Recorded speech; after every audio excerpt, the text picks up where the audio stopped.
जय हिंद साथियों, मैं हूं आपका अपना गणेश राणा। आप सभी का हमारे YouTube चैनल में स्वागत है।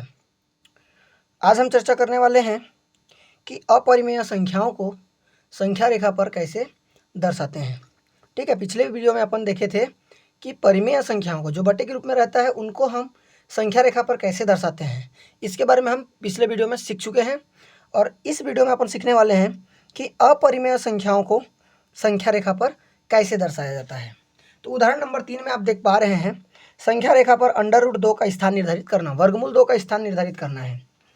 ठीक है, तो मैं पहले क्या करता हूँ, इसको आपको समझा देता हूँ कि आखिर क्या करना है। उसके बाद आप इस एग्जाम्पल को पढ़ोगे, देखोगे तो आपका जो आंसर मतलब आपका जो सोल्यूशन है वो एकदम इजीली सॉल्व हो जाएगा।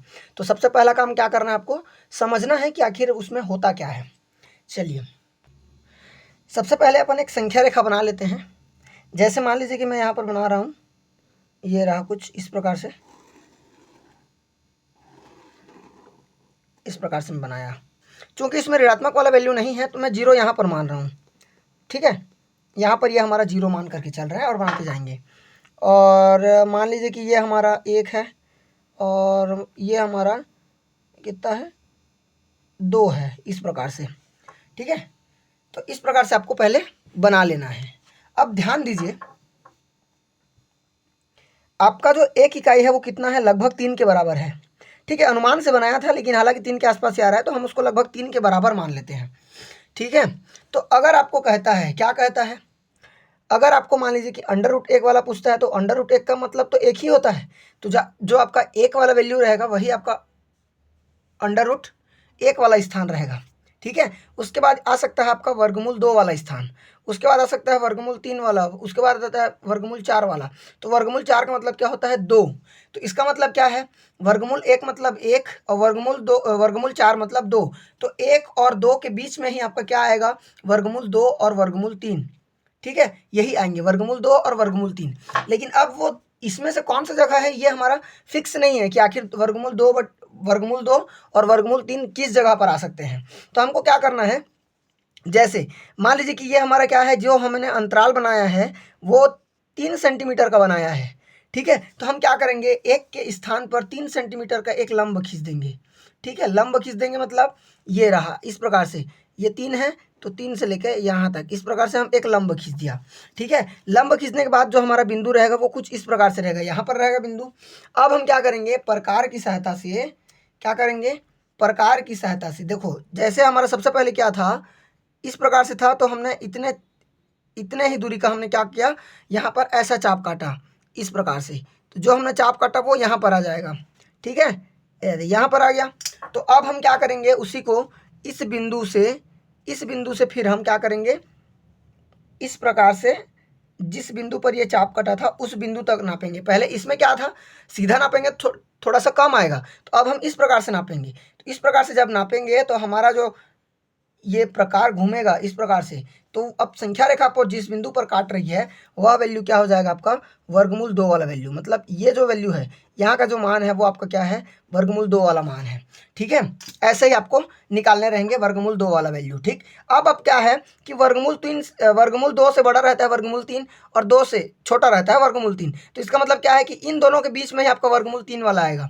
तो जितने सेंटीमीटर का हमारा यहाँ पर चाप कटा था, मतलब ये जो अंतराल हमने जितने जितने इकाई का लिया है उतने ही इकाई का हम क्या करेंगे, यहाँ पर फिर एक चाप काटेंगे इस प्रकार से। मतलब वर्गमूल, देखो ये रहा हम लोग का वर्गमूल 2 ज्ञात करने वाला।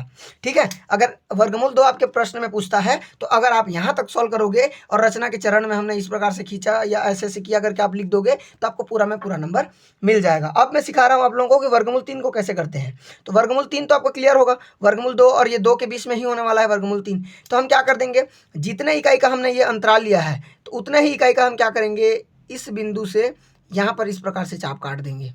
ठीक है, यहाँ पर चाप काटेंगे ऐसे, और हम क्या करेंगे, उस बिंदु पर एक लंब खींच देंगे।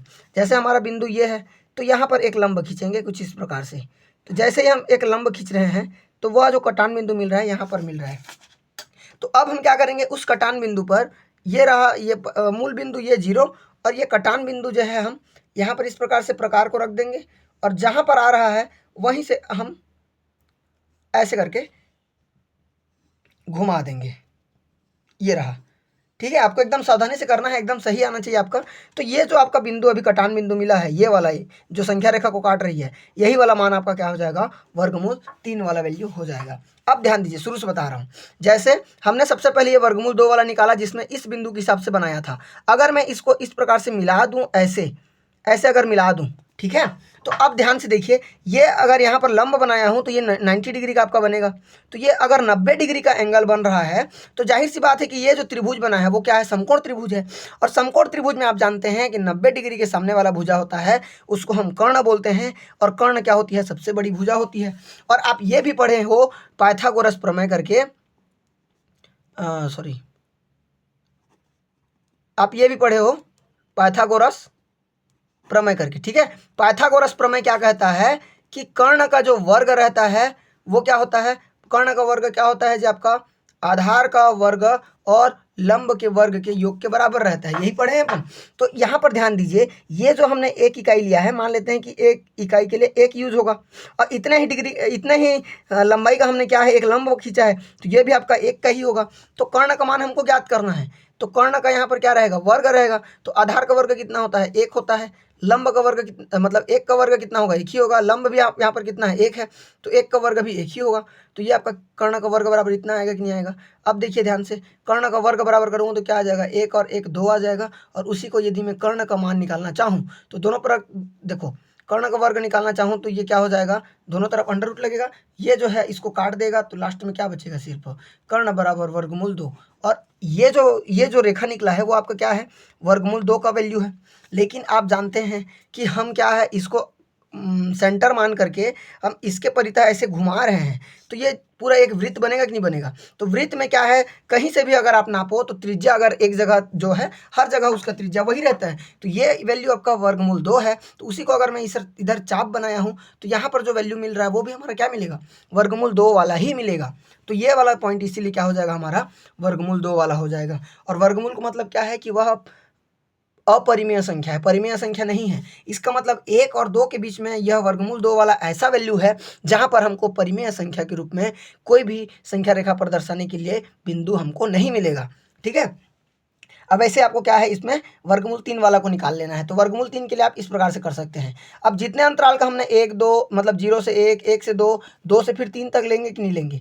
अब आपको पता है कि ये क्या है, वर्गमूल 4 का वैल्यू है, और ये क्या है, वर्गमूल 9 का वैल्यू है। वर्गमूल 9 आपका 3 बन जाता है, वर्गमूल 4 आपका 2 बन जाता है। तो इसके बीच में क्या क्या आ रहे हैं, वर्गमूल 5 आ रहा है, वर्गमूल 6 आ रहा है, वर्गमूल 7 आ रहा है, वर्गमूल 8 आएगा, और वर्गमूल 9 वाला ये। तो ये चारों वैल्यू क्या आ जाएंगे, 2 और 3 के बीच में आएंगे। और वर्गमूल 2 और 3 क्या आ जाएंगे, 1 और 2 के बीच में आएंगे। वैसे ही 3 और 4 के बीच में क्या क्या आ जाएगा, 4 चौक 16 होता है, तो 16 वर्गमूल 15 से लेके वर्गमूल 10 से लेके वर्गमूल 15 तक जितने भी वर्गमूल में संख्याएं हैं उन सभी का जो संख्या रेखा पर मान बनेगा वो 3 और 4 के बीच में बनेगा। ऐसे ही आपको बाकी सभी को भी सॉल्व कर लेना है। बाकी आपके 9वीं क्लास के हिसाब से आपका जो इंपॉर्टेंट क्वेश्चन है वो या तो आपको वर्गमूल 2 के बारे में पूछेगा, या वर्गमूल 3 के बारे में पूछेगा, या वर्गमूल 4 तो आपका 2 हो जाएगा तो उसको पूछेगा नहीं, या वर्गमूल 5 के बारे में पूछता है। इन्हीं तीनों के बारे में पूछता है। तो आप अधिकतर इनकी तैयारी करना, लेकिन आपको जानकारी रखना है तो आप आगे के एक्सपेरिमेंट भी इस प्रकार से घर में खुद से सॉल्व कर सकते हैं और देख सकते हैं कि वास्तव में आ रहा है कि नहीं आ रहा है, ठीक है। चलिए, आशा करता हूँ कि ये जो टॉपिक है आप लोगों को समझ आया होगा, ठीक है। अगर आपको कोई किसी प्रकार का दिक्कत आता है या समझ नहीं आता है तो आप हमें कमेंट बॉक्स में बता सकते हैं, हम उनका प्रॉपर वीडियो आपको अवेलेबल करा देंगे बना करके, ठीक है। चलिए, आज के लिए अपन यहीं तक रखते हैं, मिलते हैं अपने नेक्स्ट वीडियो में, तब तक के लिए जय हिंद।